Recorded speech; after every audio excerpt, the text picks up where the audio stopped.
Sir. Good morning, Tanisha. How are you? I'm fine. Sorry about getting late. No, it's all right. I was wondering whether there's any problem with the internet or anything like that. No, because of this time shift, it's Yeah, I know. You have to get adjusted for 1 hour, no? yeah, Yeah. So you come early in the night now.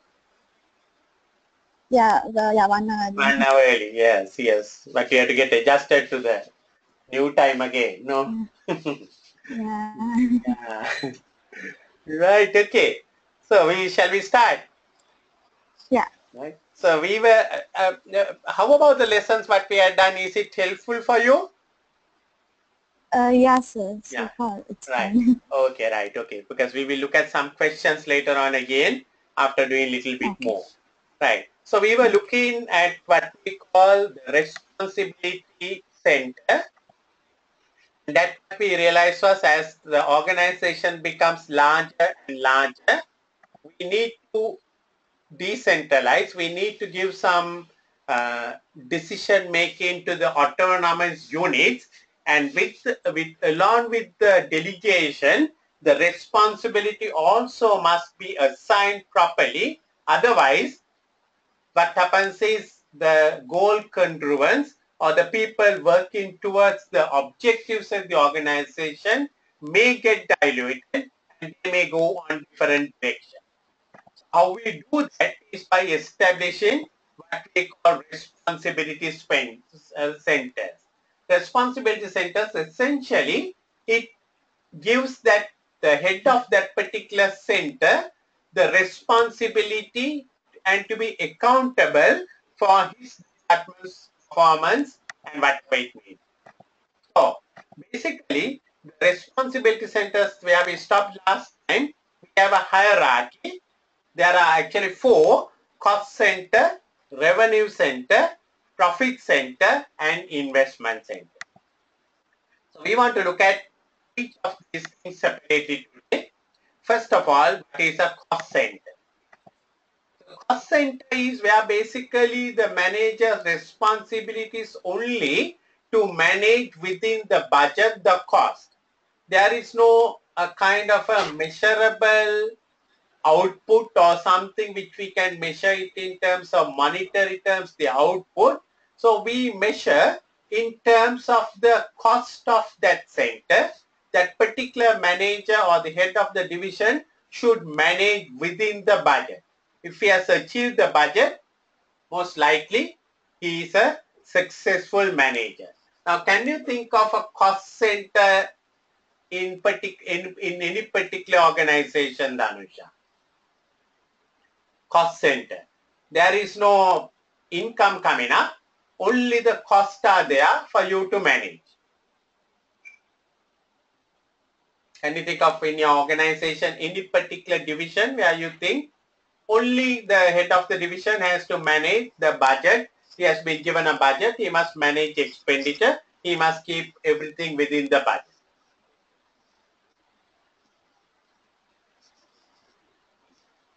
Any area you you mean in can? our organization? Yeah, Or? any organization. In the organization also there are a lot of cost centers, but look at any organization where you just have to be within the budget. The costs need to be managed. You are told your staff salary should not exceed so much. You are told electricity should not exceed so much. You are told rent should not exceed so much. Can you think of any division in your department where that kind of a center is?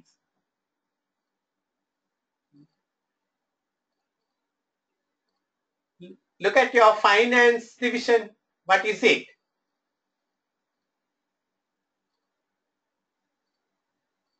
Hello? Hello, hello? Hello, hello, hello?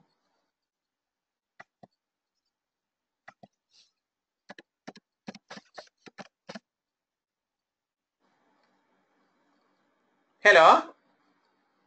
So, sorry, some connection problem. Yeah, some problem, no? Yeah. Look at your own finance division.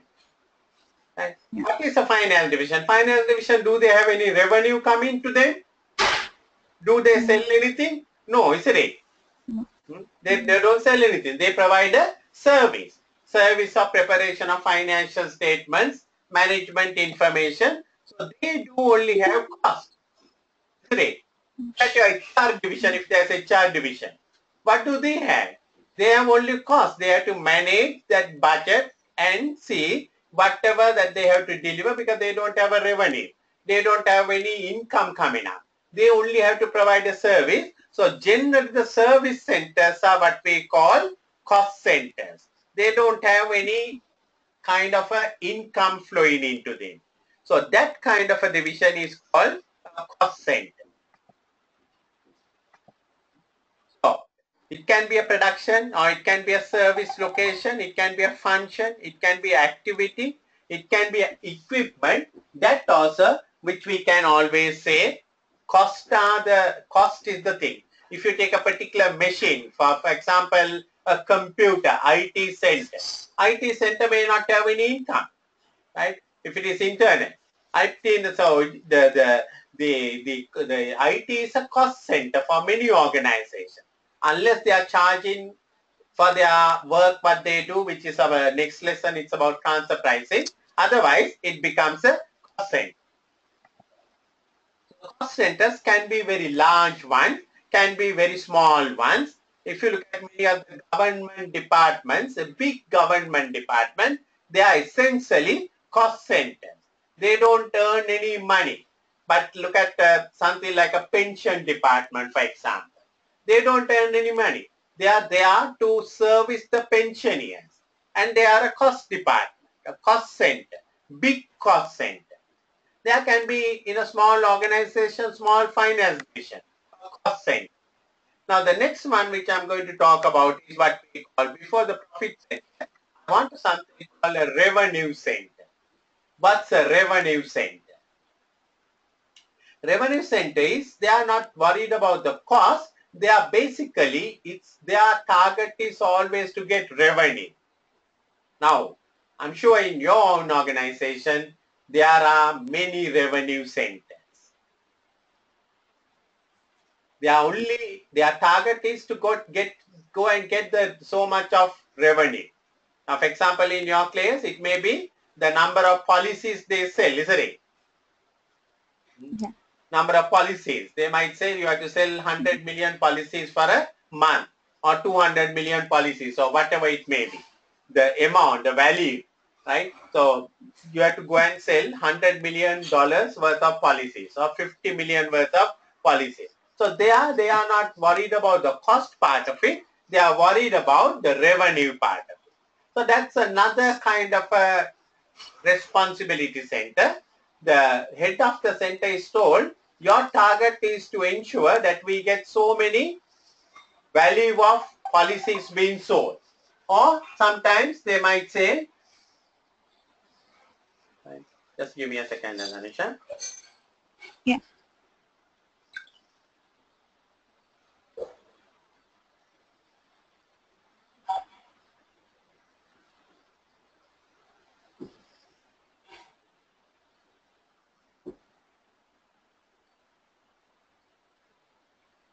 They might say there is no what we call their only target is to get revenue. So now if I was working in a company, the sales division, their basic idea was to sell. So my managing director told me, don't bother about their cost. Don't talk about the cost. Just talk to them and drive them to do the sales. So that was his thinking, even though my thinking was slightly different, but his thinking was only talk about sales for them. Even not to go and talk about the collections, because I was always talking about the collections, but my managing director told me, don't talk about even the collections. Let them go and sell. Collections, let us think about it later. He was wrong, but that's how some people think. Sell, sell, sell. So these are what we call revenue centers. Then we have the next one, what we call profit center. Profit center means you are responsible for both the revenue and the cost. You must do sales, but you must manage your cost also. So you can see the hierarchy. at the smallest level or at the lowest level, not the smallest level, at the lowest level you can be a cost center. At the lowest level you can be a revenue center. You only have to manage one item, either the cost or the revenue. Second level you can see you have to manage both cost and revenue. So this is what we call a profit center. Now if you look at a bank, for example, every branch of a bank need to be a profit center. Some of these insurance companies, every branch of the insurance company need to be a profit center. They must do so much of sales. They must also manage their cost. So that's a better thing than looking at the cost or the revenue, to look at the overall cost plus revenue, and that's what we call profit center. So if a manager is called to manage the revenue as well as cost, then it's a profit center. So it goes little bit higher on the hierarchy, from the cost or to a revenue to a profit center. And here he is accountable for profit, the profit of the operation in his or her chart. So there can be several cost centers within a profit center. Now if you look at a particular bank branch, you might find the profit of a bank. For how does a bank make a profit, Danusha? How does the bank make a profit? What is their source of income for a bank? The interest. Interest by giving loans, isn't it? Yeah. Interest. So the loans department is the profit center, right? But there are many other service centers in a bank.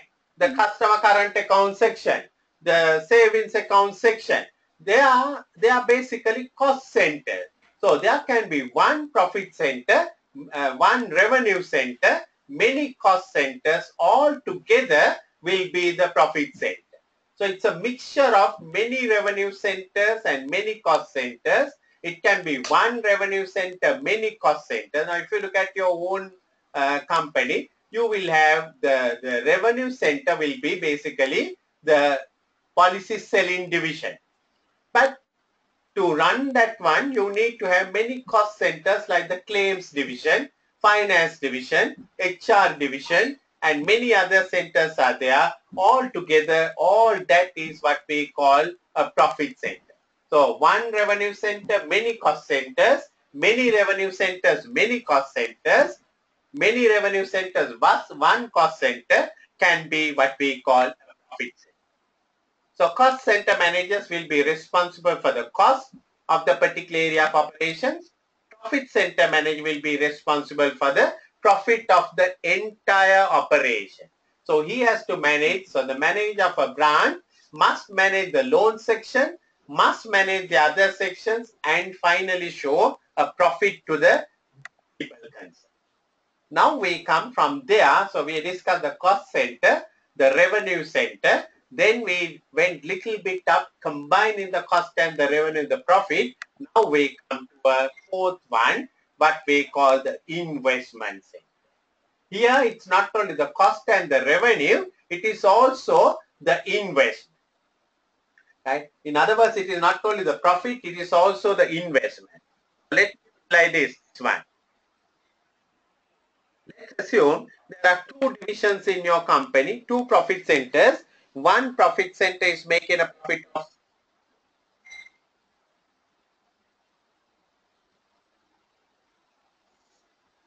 $1,000. Second profit division B is making a profit of 200,000. If you look at this as a profit center, surely you will tell me B is performing better, isn't it? B is making a profit of 200,000, A is making a profit of 100,000. But you and I know, to make a profit or to make money, we need to make a investment, a capital investment. So let's assume this company has made a capital investment of 1 million in division A. 1 million in division A. But let's assume this company has made an investment of 4 million in division B. If you look at the profit, B is the best one. Now look at what we call return on capital employed, because for business to do, we need capital, and when we take capital, we need to pay interest or a return on capital employed. If you look at the company A, they are making on a investment of 1 million, they are making a return of 100,000.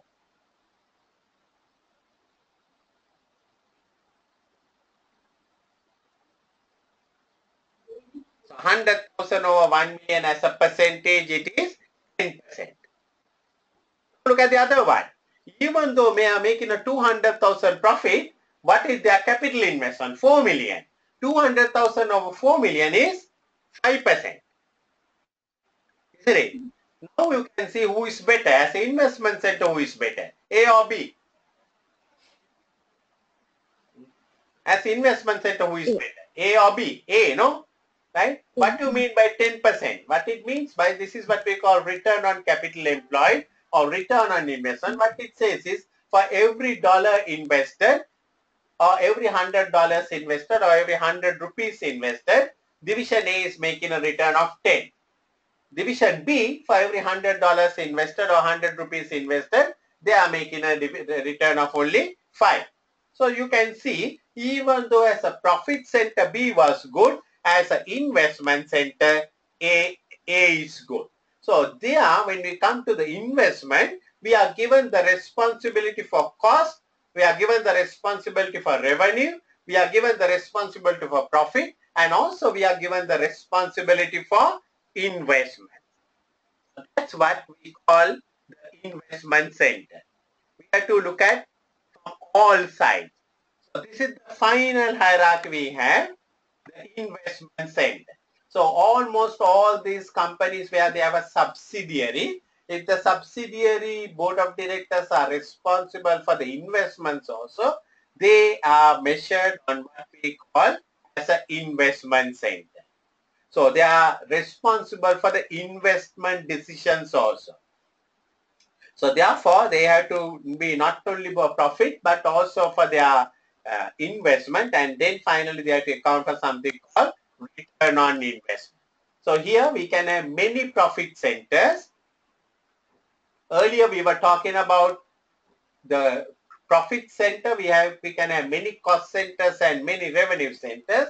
Now when it comes for the investment center, we can have many profit centers and also some many profit centers with one investment center or many investment centers.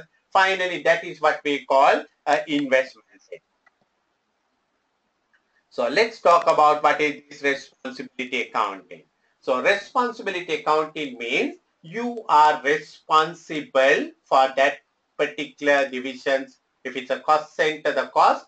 If it is a revenue center, it's for the revenue. If it is for the profit, it is for the profit. And if it is for investment, it is for the investment plus the profit. So if I'm going to hold you responsible for something, then you must have control over that activity.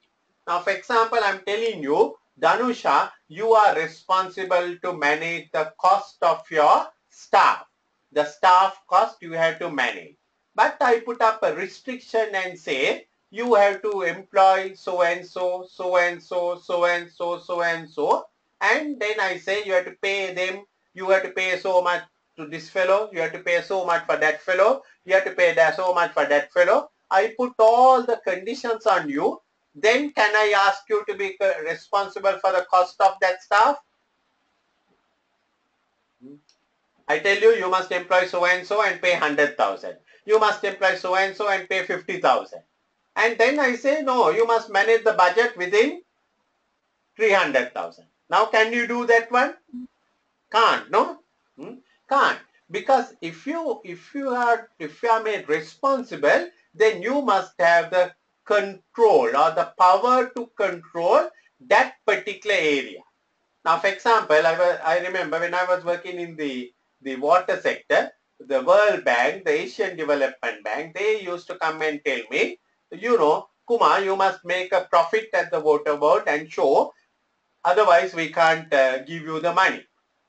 So I said, all right, I can show the profit, but then you must give me the freedom to set the water price, the water tariff in the way I want. If the government minister is telling me the water tariff should not exceed so much, if the president of the country is telling me the water tariff should not exceed so much, don't expect me to make a profit and show a profit. I can't, because I'm not controllable for my revenue. Revenue is decided by the president of the country. Revenue is decided by the prime minister of the country. So at the moment, just now I was told the water board is going through big problems. They don't have enough money. The reason is they have not been able to increase the water bill, because the president has said they can't increase the water bill. So in that case, we can't ask the general manager why you are not making a profit, because he's not having the full control. So responsibility accounting means you must have control over particular activity. Now, for example, we saw in the recent papers in Sri Lanka, some agriculture ministry or something, they have taken up some big building for a big rent, and they are paying the rent even though they are not occupying the premises. So can you ask that finance manager and say, why are you spending that money, right? Can you make him responsible? No, because the government, the cabinet has decided whether we occupy the building or not, we must pay 120 million rent for a month, right? So whether it is right or wrong, we do not know. But the question is that you can't ask the finance manager why you are paying 120 million, because the government has decided they must pay 120 million. So he has no control. So don't ask questions about the variances, about the things where you have no control. You tell me you have to run this office from such and such place, and where you have to pay a rent of 500,000 rupees for a month. I can go and take another place and easily run this office at 200,000 a month, but you don't permit me. And in that case, don't ask me why the rent is 500,000, because you have not given me the control. So in other words, responsibility accounting to work, you must have the control over that one. So what is the controllable cost? Is something which you have influence. The budget holder will have the influence. Budget holder can decide what number of staff he should take. If the government or some person is telling you must take 20 people and run the organization, and every person you must pay 100,000, then 100,000 into 20 is 2 million. Don't come and ask me why I am spending 2 million, because you have not given me the liberty or the freedom to run it at 80,000 people with 10 people and to run it at 800,000. So controllable cost is something which you have the influence, which I have the ability to change.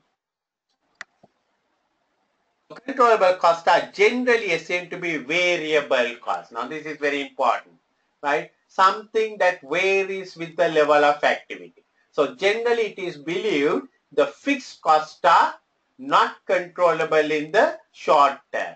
Rent, you are committed for next 5 years, so you can't control the rent cost, right? So they are fixed costs. You have a CEO who is going to cost you 2 million a month. It's a fixed cost. So generally what is generally controllable under you is the variable cost, like material. So you remember you told me in throughput accounting, the only variable cost is material cost. And I think to a great extent that is true. Today, most of the managers can only control in the short term the variable cost. But most of the other costs are generally fixed. So they have absolutely no room to control that cost, because the numbers are fixed. Unions are behind them. So you can't control any of these costs. So generally, the only cost that we have some kind of a control is the variable cost. That is why most of the companies go for outsourced staff. With the outsourced staff, whenever the business is good, they can take people. Whenever the business is bad, they can, remove the people. So that way the staff cost becomes a variable cost. If they take permanent staff, then whether you have business or not, you have to maintain, you have to pay their monthly salaries, etc. And that becomes a variable. So generally directly attributable fixed costs are costs that can be allocated in full as a cost of the cost center. Directly attributable. So it's not something a portion cost. I go and take a premises to run my operations in Colombo 7 and I had to pay a 300,000 rent for a month. That's a directly attributable fixed cost. That is something which I have the control. I could have gone to Colombo 7 or I could have gone to Vallavath and taken it at 200,000. So that's a cost which I can be controllable. So most of your short questions will be putting up certain things and asking whether this cost is a controllable cost or whether this cost is a uncontrollable cost. Controllable cost is where you have the influence, where you have the ability to change. Uncontrollable costs are that cannot be influenced or changed by up and down by the management action. I mean, there's nothing that you can do. I remember when I was working in the water sector, the staff I had was some 7,800 people. So I was managing always with the 7,800, even though the presidents, the prime ministers, everyone, ministers, they want to increase the number. I never allowed them to increase and manage within the 7,800 all the time. But since I left, I'm told now they have 15,600 people in the water board. So they have almost doubled, and what has happened is the ministers and all the other people have put their own people, and now it has become an uncontrollable cost because there is nothing that the general manager or anyone can do. It has become a political issue and it has become an uncontrollable cost. So we have to be very mindful. What is controllable, what is uncontrollable. Certain things, when the top management imposes action, it becomes an uncontrollable cost. I remember I took a Jana Shakti insurance policy some time back for my vehicle. It met with some kind of a natural accident. I mean, it was not something happened and suddenly the windscreen smashed. And when I asked the Jana Shakti boys, they said, no, we can't pay this because it is not you are not met with an accident. It has happened on a natural basis and therefore they can't pay. So I went right up to the top, the CEO, because Dinusha was sick and I wanted money. I went to the CEO, Mr. Prakash Shaft, and I spoke to him and I said, look here, this is not my fault. In the morning when I got up, the windscreen was smashed. Something has happened, I don't know. And then he said, yes, we must pay. So later on, that the claims manager said, he is not responsible for that claim. So don't ask why they had to pay so much of money to me, because it was decided by the CEO and not by the claims manager. So it became an uncontrollable cost for the claims manager, but because it was imposed by the management, the CEO, to pay that charge for me. So that can always happen. The top management can take certain actions and say you have to do that. In that case, it becomes an uncontrollable cost for you. Sometimes what is uncontrollable for you can be a controllable cost for another manager at a senior level. The CEO of that company was responsible for that cost. It went out of your hand, but to another level. So something, just because it is uncontrollable at your level, it does not mean it is uncontrollable for the organization. There is some person who has to take that decision, and that person becomes responsible for that kind of a cost. So certain things at lower level, it's beyond the management.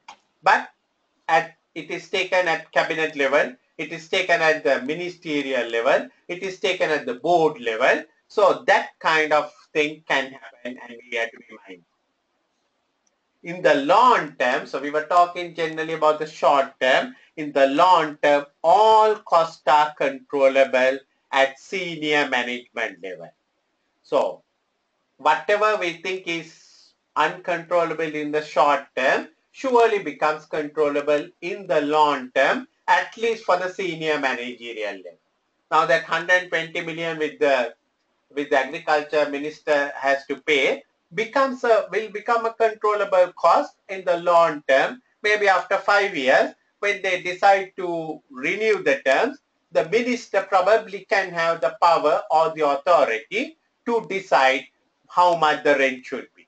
So, even though in the short term there is nothing that they can do, but in the long term, every cost becomes controllable. So, this is a very famous examiner's question. Short term, what is not controllable can become in the long term a controllable cost. So, generally, we have something called committed fixed costs. Committed fixed costs, which are generally uncontrollable in the short term. So basically for next 5 years, we have gone and signed an agreement for rent to pay, and that's a committed fixed cost, which is uncontrollable within the 5 years, right? But controllable over the long term, and also discretionary fixed costs, which are treated as fixed cost, but can be controlled in the short term. So there can be something what we call discretionary fixed costs. Like for example, advertising. Advertising, you might sign an agreement with the advertising agency for next 1 year, saying that you want to have in the Sirasa TV so many advertisements for next 1 year. But you have the discretion at any time to cancel the contract. So that becomes a controllable cost even though you have committed, because you have the discretion to stop it at any moment of time. But there are certain costs which you have no discretion, you are committed and you have to incur. Like for example, if you take a vehicle on lease rental basis, you are committed for next 4 years to pay that monthly lease rental, whether you use the vehicle or not. That's a committed cost. But something like, hiring a vehicle, you have the discretion. If you don't want a vehicle, you can say, I don't want the vehicle for next 2 months, and that becomes a discretionary cost. So you must try to distinguish between committed cost and discretionary cost. These are very subtle things in the exam. You might find certain costs almost falling into the category of committed, but it still can be a discretionary cost. What are controllable cost? What are uncontrollable costs? So generally a criticism is that the managers are not encouraged to think about the costs which they are not responsible. So this is a criticism that is levied against what we call uncontrollable cost. Because the manager thinks it is beyond me and let me not bother about it. So he might think, what can I do? The minister has agreed for rent of 120 million. So he is not bothered about it. He takes it for granted that it must be paid. But as a manager, we must be more responsible. Even though it is still not our responsibility or it is beyond our control, we must, try to push it, try to press it hard on the minister. When I was in the government, I always used to press hard on the president, press hard on the ministers to do something. And some people, they criticize me. They say, why are you pushing it? Of course, finally it did not pay me very well, right? Things did not go right. But always that can happen. The managers may not get maybe encouraged. That can be a problem.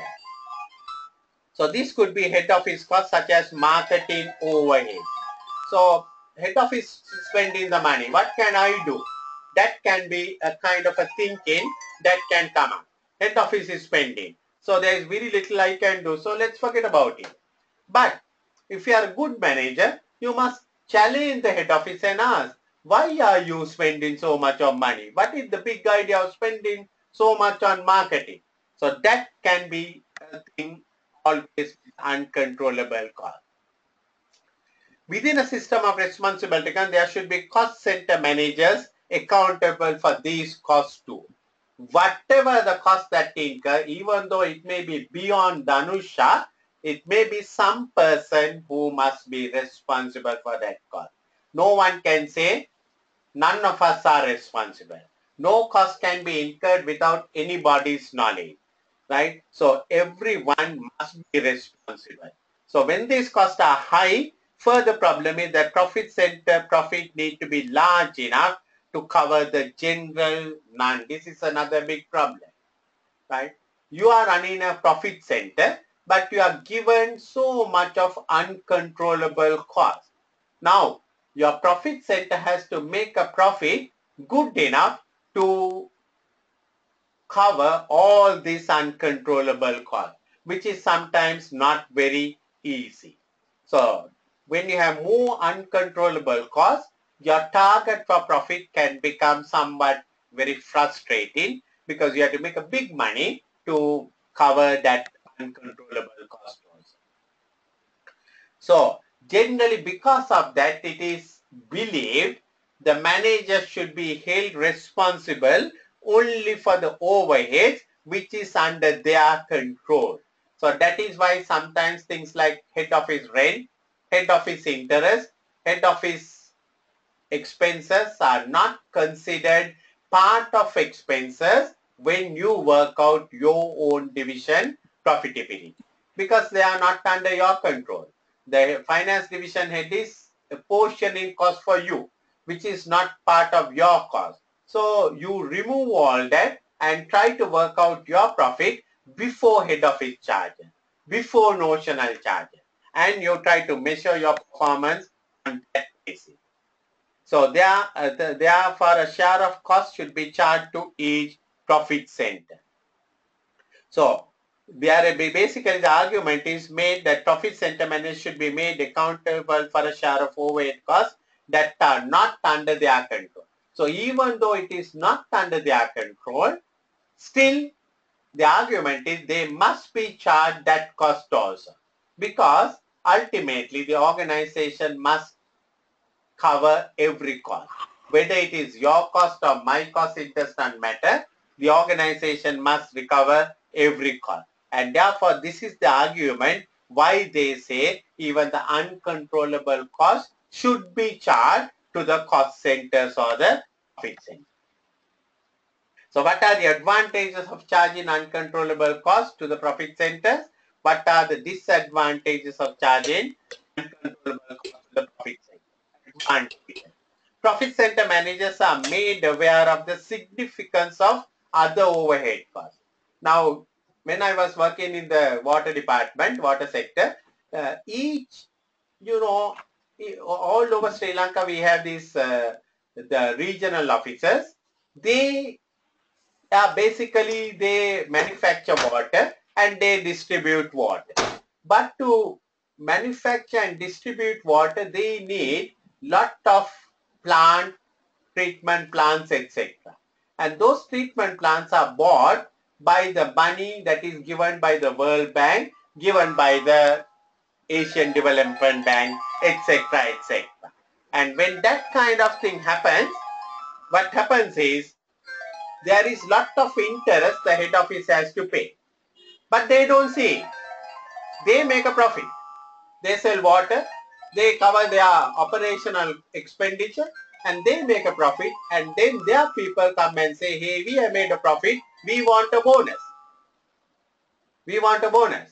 So I refuse to give them a bonus because I say, look here, although you have made a profit, overall Water Board as a company is making a loss because we have to pay big interest on the loans, and because of the loans only, you have been able to make this big kind of profit.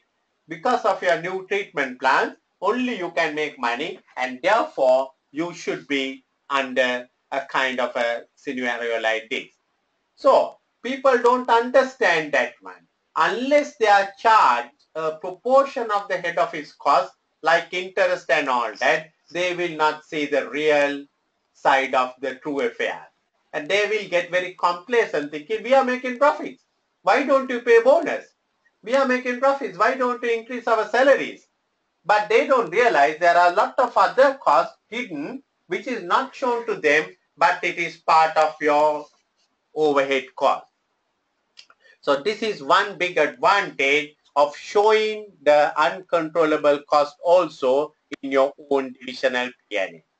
They should be made aware that they need to earn a sufficient profit not to cover only their salaries, but they have to earn a profit to cover the head office overheads like interest, etc. Disadvantage is basically they are made to account for something for which they are not really, which they can control. So that can be a bit of a nasty thing for them. They might get frustrated, they might get disturbed, they don't understand all that, they can go on strike, all sorts of crazy things can happen because of that. And when we try to apportion these overheads over these divisions, it can be very subjective and it may not have any commercial justification. They might say, why are you charging me interest? I have not taken any money from you. So it's very difficult to explain to them why we are charging interest. And they might say, why are you charging 8% interest? We can borrow it at 6%. All sorts of questions can come up. Why do you want to charge general manager salary to our company, our portion of general manager salary to our department? Because your general manager never came to see us. This is what they argue. But they don't know the general manager sitting at head office has to do some work on behalf of them. But they will say, we have never seen the general manager. Why should you charge general managers 5% of general manager salary to our department? So like that, there can be many things because it's a very subjective allocation we do. So these are the advantages, these are the disadvantages. So when it comes to the budget, generally the budgets are prepared, as you know, it is prepared at the beginning of the budget period, right? It is always prepared at the beginning of the budget period, and there can be certain revisions done for the budget halfway through when we see certain things are uncontrollable, certain things need to be changed, and basically the budgets are prepared in a manufacturing division on the basis of predetermined production and predetermined sales. So whenever we have a budget where the actuals can be different from the predetermined budget, we can find that our overheads what we have allocated, say for example, we believe a sale of 1 million units and we have allocated a fixed overhead of 100,000. Now they sell only 500,000, right? Now, can you justify a fixed overhead of still 100,000? Because for 1 million, only we have done. So this is why we call it a fixed budget. It is not adjusted to represent a new target or a new level of activity. We budgeted for 1 million and we gave a fixed budget of 100,000. And when they produce 500,000 also, we still give them a fixed budget of 100,000. So that's a problem that we have with fixed budgets all the time. So this is why we have come to something called flexible budget, right? The flexible budget. So what is a flexible budget? Flexible budget is where we generally go by the activity level.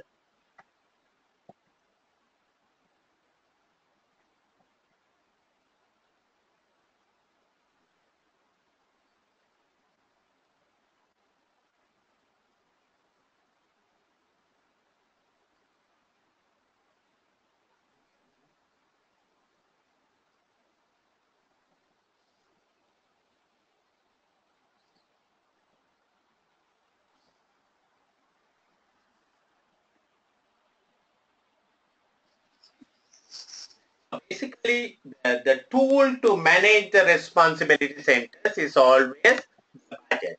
So budgets can be fixed budget.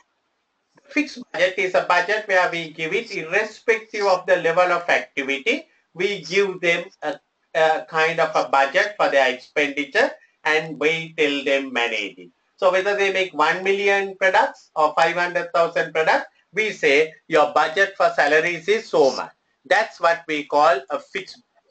The next one is what we call a flexible budget, where we try to give them based on the level of activity. Okay, for 1 million product, the fixed budget is 100,000. But if you are producing 500,000, the budget is flexed for 50%. Only 50,000 will be allocated.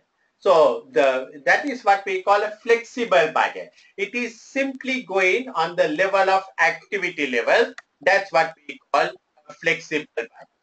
It recognizes the cost behavior, and generally we go on marginal costing basis, and generally we try to split the cost using something called high-low method. Now I'm sure you know what it is.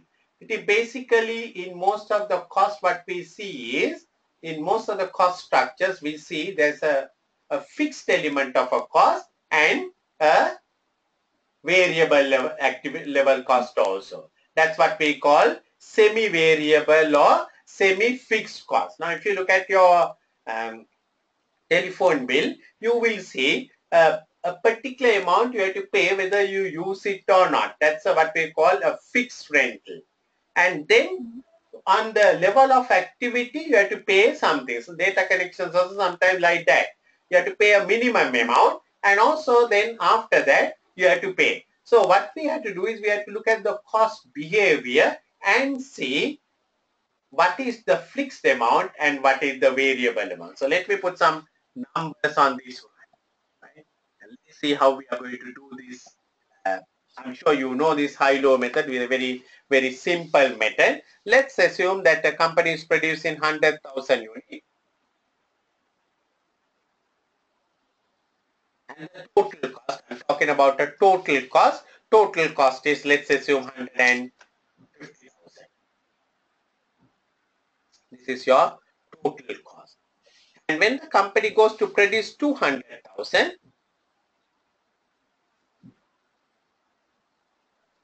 company produces 200,000, the cost is going to be 200,000.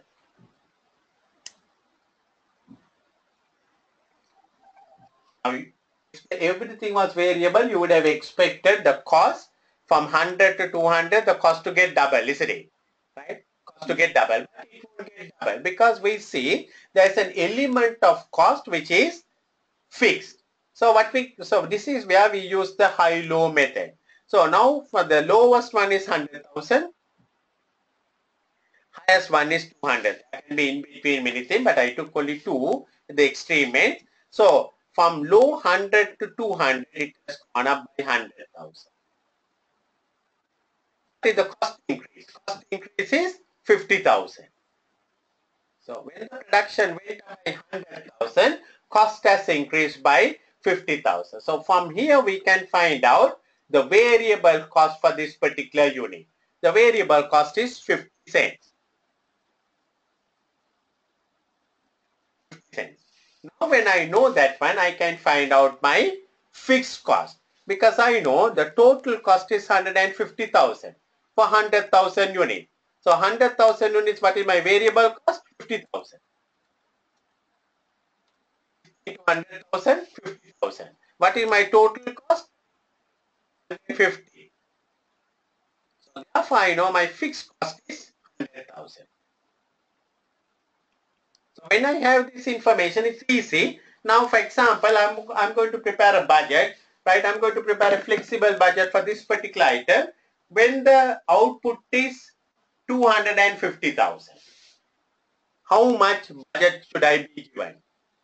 Right? This department produces 250,000. How much budget should be allocated for them? So how we do is we look at whether it is 100 or 200 or 250. Fixed cost is always 100,000. Fixed cost 100,000. But since you are producing 250,000, the variable cost is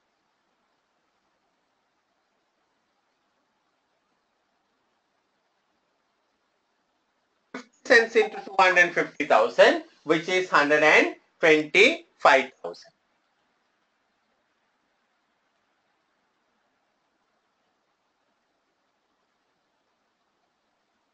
So my flexible budget is 225,000. When I'm doing 100,000, 150. When I'm doing 200, it is 200,000. When I'm doing 250,000, my flexible budget is 225 because my fixed cost remains same. Sometimes, of course, the examiner might say when you go over 200, the fixed cost also will go up by some fixed amount, and that's what we call step fixed cost. They might say the moment it goes up over 200,000, the fixed cost is going to be not 100, fixed is going to be 110. In that case, 110 fixed cost plus 125.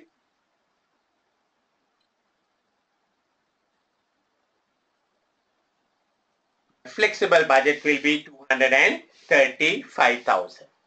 So that's the way we prepare the flexible budget for different levels. Mostly we use this high-low method.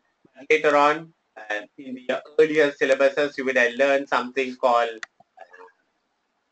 the regression analysis, etc. But in our P2, we don't have too much of all those big areas coming up. So we should be using the high-low method.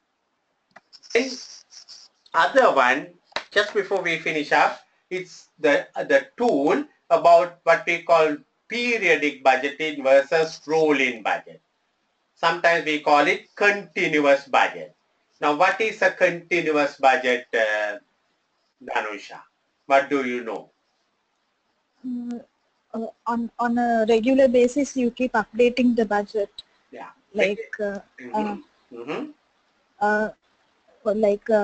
Frequently. They have a period either quarterly or monthly. Or yeah, that's correct. Yeah, it's not a question of regular period updating the budget. It's having a continuous budget for your next 12 months or your budget period. So what happens is, say you prepare the budget for January to December 2017. The moment January 2017 is over, you remove January 2017 and you have 12 months from February 2017 and you include January 2018. Right? The moment the February is over, you remove February 2017 and include February 2018. So always you have a, say if the budget period is 12 months, you have always a 12 months budget. As you rightly said, it can be done quarterly, it can be done monthly. It is adding of a budget for the next ensuing quarter or a month, removing what is gone. That's what we call a rolling budget. A periodic budget is a budget that you prepare for 12 months and there can be revisions. Always the budget there can be revisions, but no new budget till the next year comes up. So the government prepares budget mostly on a periodic basis, January to December. So that is why sometimes when you ask why are you not continuing with the work, because they say we don't know what is our 2018 allocation. So they can't work. So they have to wait till the finance minister prepares the budget for 2018 in November. When they when they present the budget only, they will know whether they can proceed with the work or not.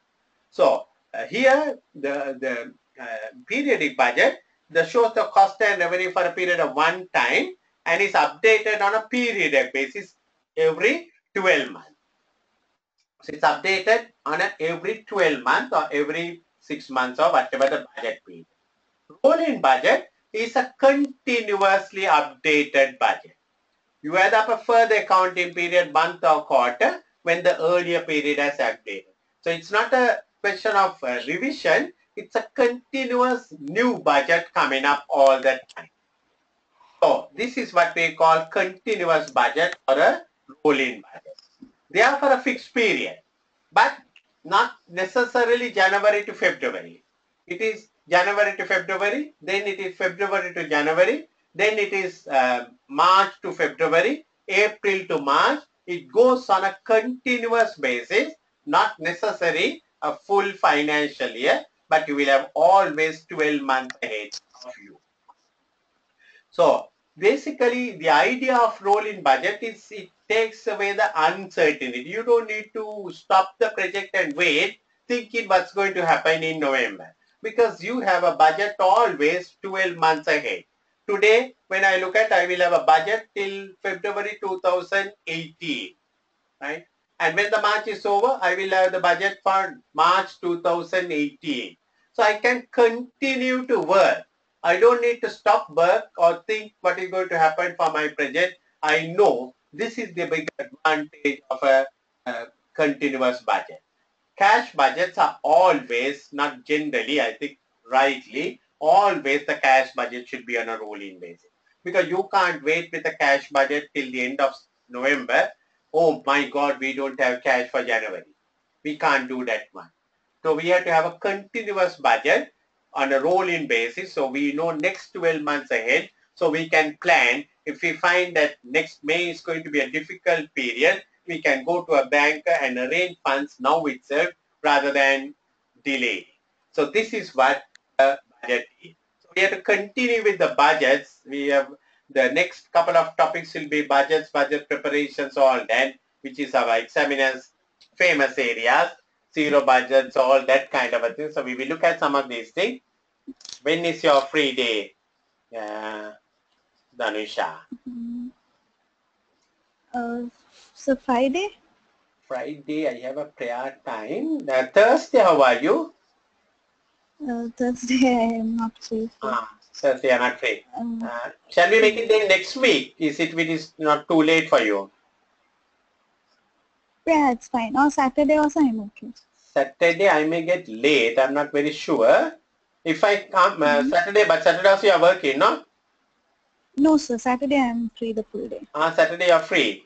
So I'll tell you, when I come back on Saturday, if I come early, I will give you a call or send you a message, and we'll try to fix it up on Saturday if I come early. Okay. Otherwise, if not, we will do on Monday. Monday. We'll keep it for Monday, whatever it is. Right, so I'll keep it for Monday. But if I come on Saturday early, I will fix it up. What was it? Yeah. We'll keep it for Monday. Yeah, okay. Monday. But if I come early, I will contact you on Saturday. Okay. Okay. Yeah, okay. Right, okay. Do you want my number, sir? Yeah, I don't have your number, Dhanushi. Just give me the number. I'll give it to you now, or shall I message it? You'll message it, yeah. Okay, you'll message it, yes. Oh. Yeah, okay, right. Okay, sir. Thanks a lot. Take care. Thank you, sir. All right, bye.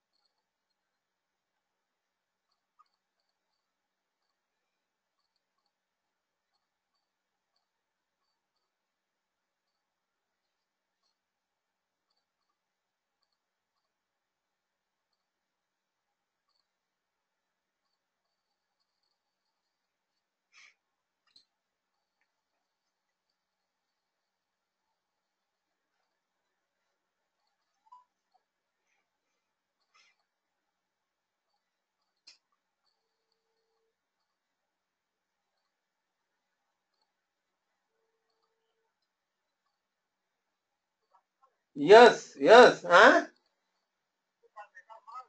Atama down. Anit the cut fail.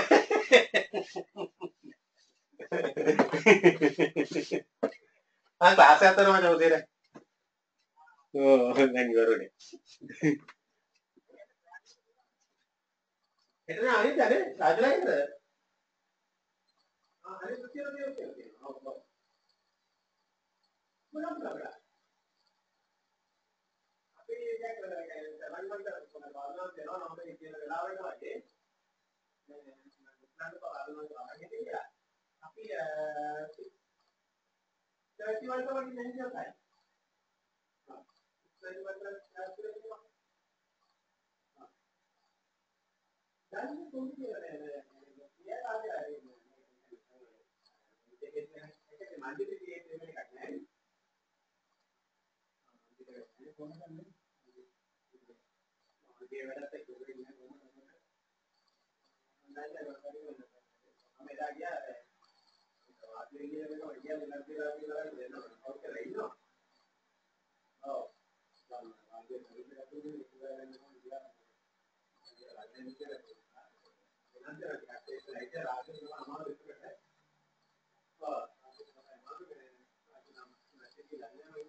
Huh?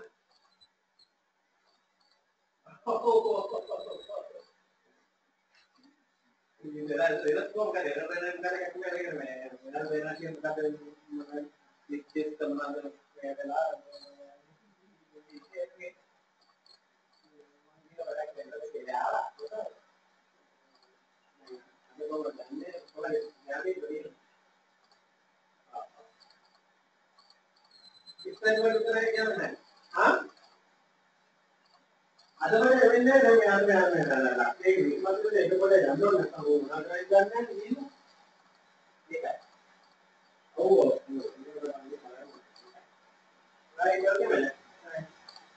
Okay hello hello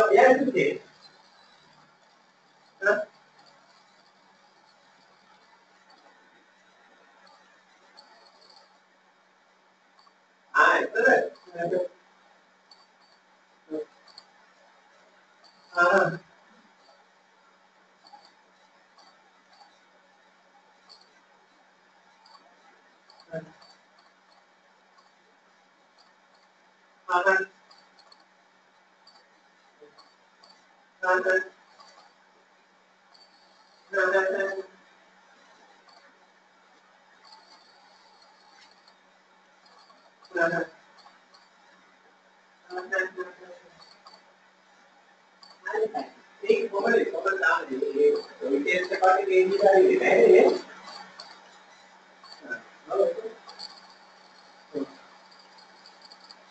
Oh,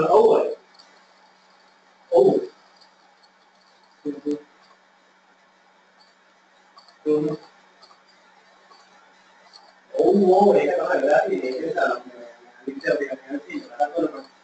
ඔව් නඩත්තු ලෝකවල පස්සට ඔව් නඩත්තු ලෝකවල පස්සට දාන්න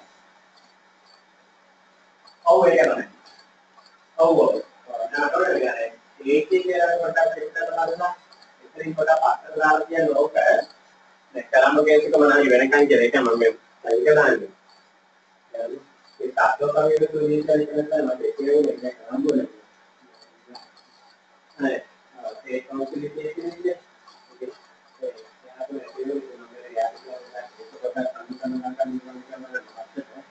ඒකට රෙෆරන්ස් නම්බර් එක වගේ මට මතකයි 2008 වගේ තමයි පොඩක් මේක චෙක් කරගන්න ඕනේ ඒක. right. right okay. right. it's all right. Thank you.